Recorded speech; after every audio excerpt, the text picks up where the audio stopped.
ओम अष्टमः सर्गः 8वां सर्ग। माल्यवान का युद्ध और पराजय तथा सुमाली आदि सब राक्षसों का रसातल में प्रवेश।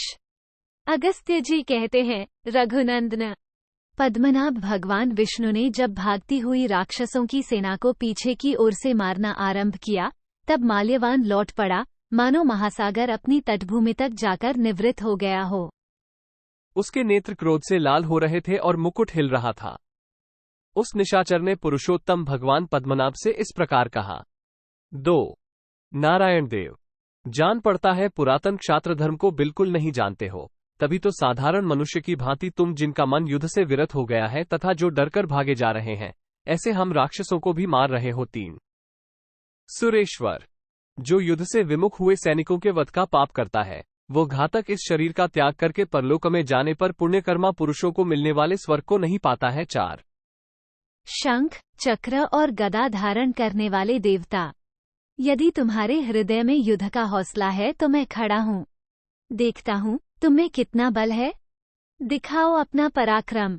5 माल्यवान पर्वत के समान अविचल भाव से खड़े हुए राक्षसराज माल्यवान को देखकर देवराज इंद्र के छोटे भाई महाबली भगवान विष्णु ने उससे कहा।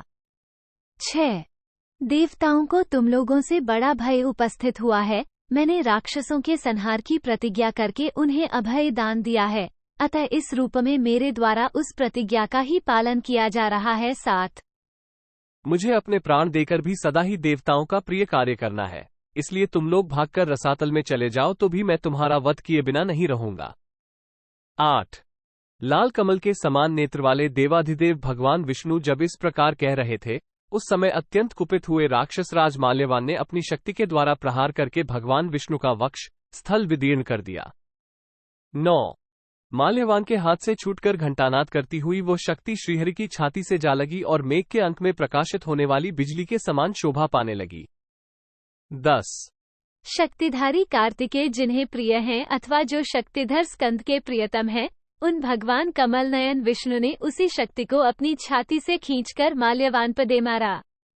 11 स्कंद की छोड़ी हुई शक्ति के समान गोविंद के हाथ से निकली हुई वह शक्ति उस राक्षस को लक्ष्य करके चली, मानो अंजनगिरि पर कोई बड़ी भारी उल्का गिर रही हो। 12 हारों के समूह से प्रकाशित होने वाले उस राक्षस राज्य के विशाल वक्ष स्थल पर वह शक्ति गिरी, मानो किसी पर्वत के शिखर पर वज्रपात हुआ हो। 13 उससे माल्यवान का कवच कट गया तथा वह गहरी मूर्छा में डूब गया, किंतु थोड़ी ही देर में पुनः संभल कर माल्यवान पर्वत की भांति अविचल भाव से खड़ा हो गया।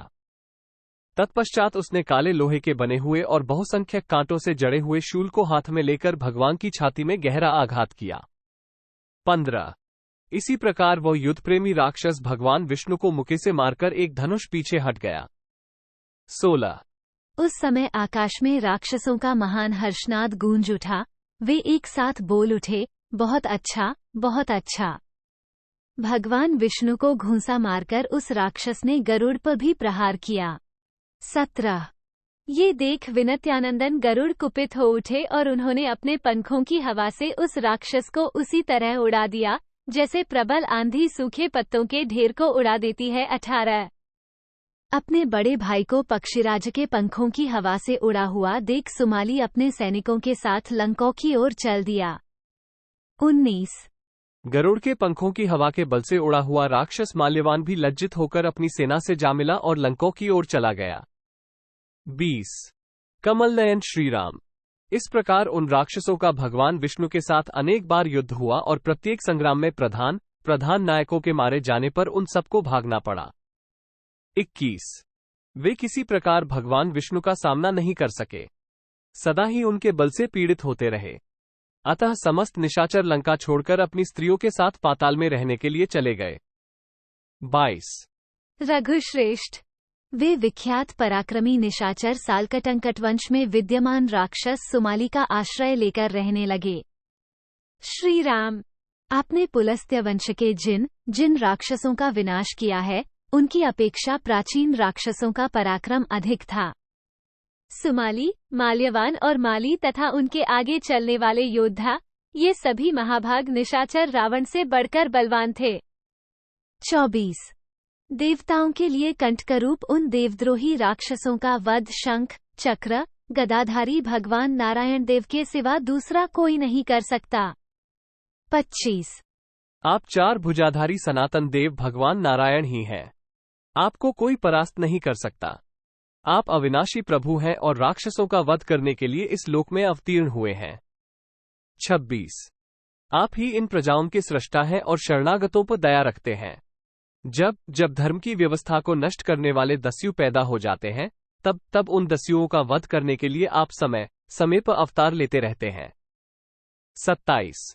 नरेश्वर, इस प्रकार मैंने आपको राक्षसों की उत्पत्ति का ये पूरा प्रसंग ठीक सुना दिया। रघुवंश शिरोमणे, अब आप रावण तथा उसके पुत्रों के जन्म और अनुपम प्रभाव का सारा वर्णन सुनिए। 28। भगवान विष्णु के भय से पीड़ित होकर राक्षस सुमाली सुदीर्घ काल तक अपने पुत्र पौत्रों के साथ रसातल में विचरता रहा। इसी बीच में धनाध्यक्ष कुबेर ने लंको को अपना निवास स्थान बनाया। 29। इत्यार्षे श्रीमद् रामायणे वाल्मीकिये आदिकाव्ये उत्तरकांडे अष्टमः सर्गः 8। इस प्रकार श्री वाल्मीकि निर्मित आर्ष रामायण आदिकाव्य के उत्तरकांड में 8वां सर्ग पूरा हुआ। 8।